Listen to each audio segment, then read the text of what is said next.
So let's first just take a moment to realize that diabetes is a concern that we are wanting to focus on. 30% of Canadians are living with pre or diabetes, and 30% of Mexicans are living with diabetes.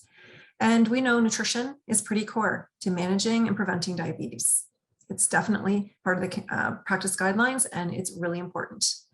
Now, we also know that nutritional qualities of wheat-based foods can contribute towards diabetes prevention and management.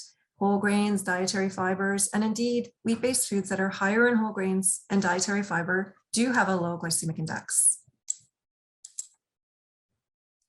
Now, in terms of a research spotlight, we opted to include this study just because it's really interesting, and it focused on glycemic index values of pasta products. So pasta is a wheat-based food, and interestingly, it's considered a low glycemic index food. Now,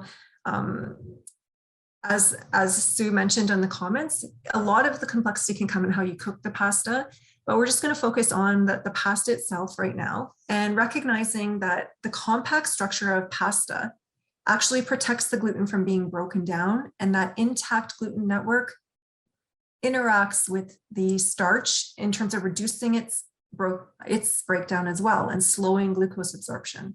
So there's evidence around glucose and amylase interacting. So this is suffice to say that this study, as well as others in the literature, established that pasta has a low glycemic index, despite it being a refined wheat food. And it's just another example of a functional contribution of gluten. And it's interesting and relevant to consider in a dietary pattern to reduce diabetes risk. So I thought it was kind of an interesting study to include.